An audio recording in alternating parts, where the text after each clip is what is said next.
সকলকে আমি পলির এই ছোট্ট সংসারে তোমাদের সকলের স্বাগত। আশা করি তোমরা সকলে ভালো আছো, আমিও ভালো আছি। যেখান থেকেই দেখছো, ভগবান করুক সকল ভালো থেকো। আর এখন সকালবেলা যাচ্ছি ছেলেকে স্কুল ছাড়তে, 7:30 বাজে। আর দেরি হয়ে গেল, তাড়াতাড়ি করছি ছেলেকে স্কুল ছাড়ার জন্য। চলো ছেলেকে আগে স্কুলে ছেড়ে দিই। গুটি পায়ে টুং করে হাঁটছে। যে সোনাই আগে যাচ্ছে। সোনাই তো ব্যাগ নিতে পারবে না, ওর ব্যাগ নিলেই ওর কাঁধে লাগবে, এখানে লাগে ওখানে লাগে। ব্যাগ আমাকে নিতে হবে, ও বাবু হেঁটে টুকটুক করে যাবে। দিয়েছি স্কুলে, আর এত ভিড় স্কুলের সামনেটা, ওই জন্য কিছুই দেখাতে পারি না। ভিড় যা থাকে কোনো রকমে ছাড়তে পারলে হয়। আর এখন যাই ঘরে যে অনেক কাজ আছে, সেই কাজ সারবো তারপরে।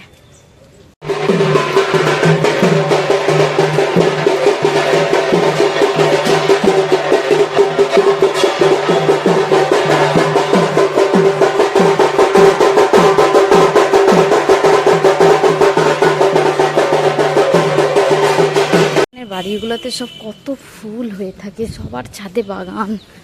আর দেখো এই টগর গাছটা দেখো কত ফুল হয়েছে, পুরো ফুলে ভর্তি। আর ওপর পর্যন্ত তুলতেও পারবে না কেউ, যে কারণে ফুলে পুরো ভর্তি হয়ে আছে। কি সুন্দর লাগছে বলো।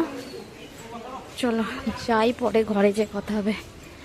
যে দেখো আবার চলে এসেছি রেডি হয়ে, সমস্ত কাজ সেরে রেখে চলে এসেছি। ছেলেকে আনতে যাচ্ছি, চলো যাই, নিয়ে আসি, পরে কথা বলছি।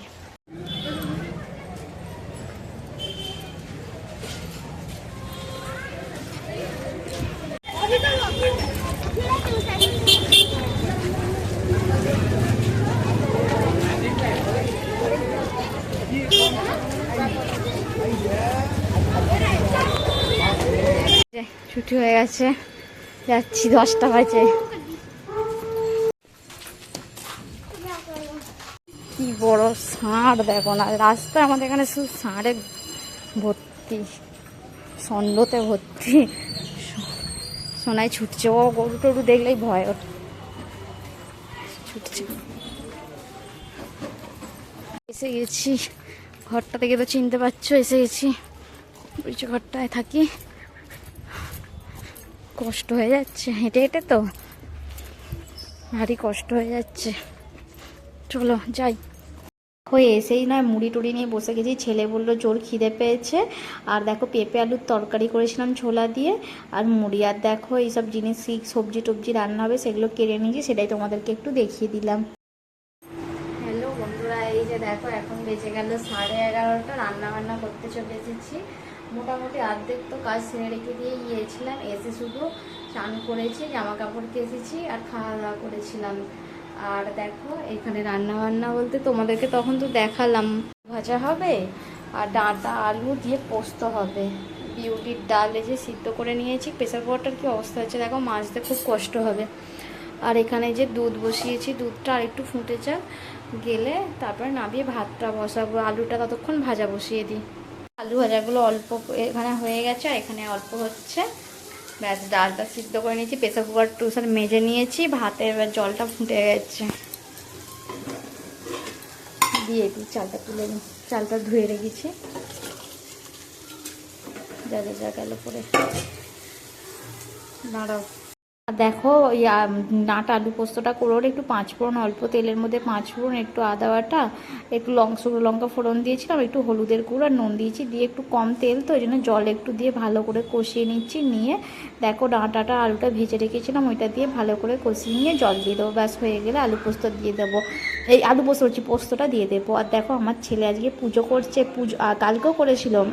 আর কী যে মন্ত্র বলছে সেটাই তোমাদেরকে একটু দেখাবো, তোমরা শোনো। আর তোমরা শুনে শুনে তোমাদেরও, আমরা তো হেসে অবস্থা খারাপ, তোমরাও একটু শুনে বুঝতে পারবে কি। আর কালকে শেয়ার করতে পারিনি, আজকে তোমাদের সাথে শেয়ার করেছি, অবশ্যই শোনো।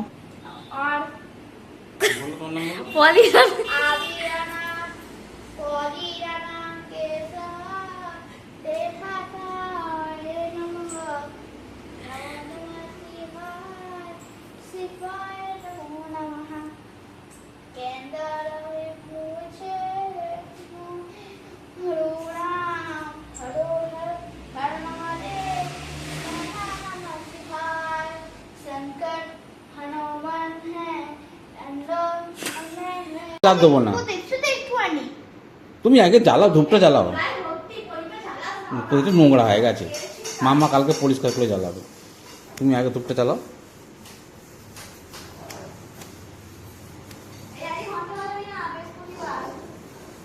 কেন?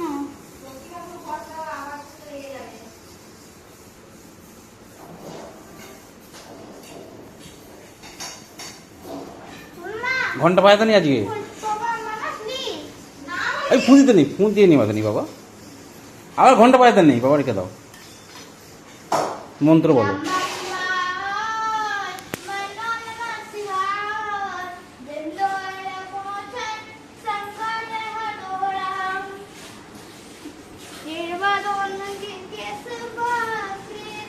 ওর নয় মন্ত্র বলা বন্ধ হয়নি, একটু তোমাদের সাথে শেয়ার করলাম। ও হয়তো ভুল বলছে, কিন্তু ও যে দোকানে বিশ্বকর্মা পুজোতে যে মন্ত্রগুলো শুনেছে, অল্প হলেও কিছুটা মনে রেখেছে, যে ও বলার চেষ্টা করছে। আর দেখো ভিতরে আমি রান্নাঘরে বাসন মাজছি, আর ও পুজো করছে, আর আমি ওকে অনেক বকছি, তুই এত মন্ত্র উল্টোপাল্টা কেন বলছিস, কিন্তু বলাও বন্ধ আর করেনি।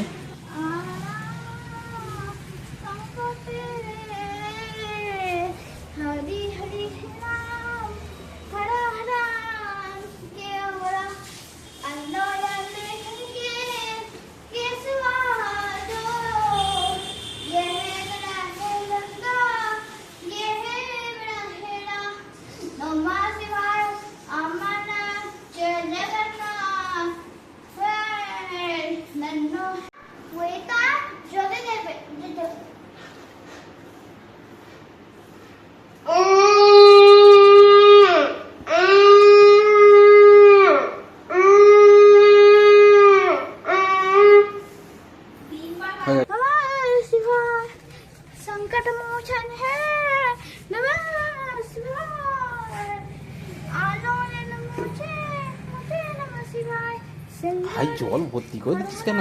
কাঁদে না দিনিস, তুলসী গায়ে জল ভর্তি করে দিয়ে দিয়েছে একদম। তারপরে দেখো দুপুরবেলা ভাত নিয়ে বসে গেছি, চলো আমরা খাওয়া দাওয়া করে নিই। সোনাইকে এখন টিউশন ছাড়তে যাচ্ছি, আর বলো না হুড়মুড় করে বেরিয়েছি, দেরি হয়ে যাচ্ছে বলে চশমা নিয়ে আসতে ভুলে গেছি। তারপরে ঘরে এমনি যে চপ্পলটা পরি সেটাই পরে চলে এসেছি। আবার এদিকে দেখছি দেখো এক ফোঁটা বৃষ্টি পড়ছে, বৃষ্টিটা হয়তো হবে না। দেখো রোদ্দুর সূর্যি মামা কেমন দেখা যাচ্ছে দেখি, কি সুন্দর লাগছে সূর্যি মামাটা, কি সুন্দর লাগছে না, খুব সুন্দর তুলেছে, ভালো করে দেখাতে পারলাম না। দেখি তাড়াতাড়ি ছেড়ে দিয়ে আসি ওকে, 5টা বেজে গেল, তাড়াতাড়ি করছি ওই জন্যে ছেড়ে দিয়ে আসি ঝটাপট। আবার বিকেলবেলা ডাক্তার, সন্ধ্যেবেলা নাম লেখানো আছে, ডাক্তার দেখাতে যেতে হবে। ঠাকুরগুলো কি সুন্দর রং হচ্ছে, দেখো কি সুন্দর লাগছে।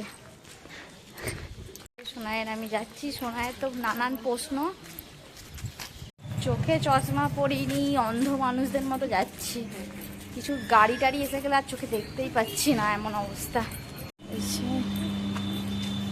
কত মেয়েরা কাজ করে ওখানে।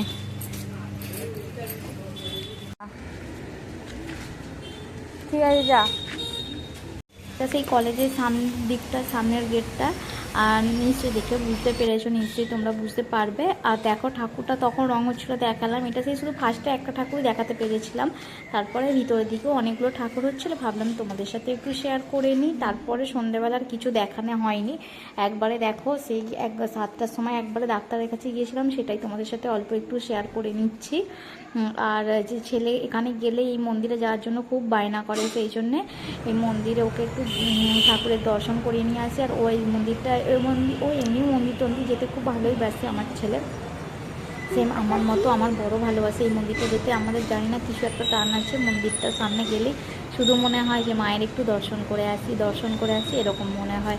আমার ছেলে ক্যামেরাটা করেছিল, জানি না ও ঠিকঠাক করে হয়তো করতে পারিনি, ভালোভাবে দেখাতে পারিনি, কিন্তু ভাবলাম ও যে যখন দেখিয়েছে সেটা আমি তোমাদের সাথে।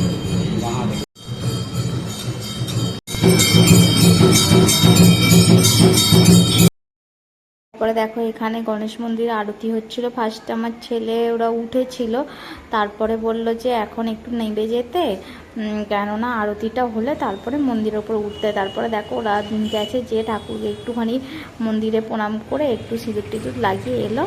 আর তারপরে দেখো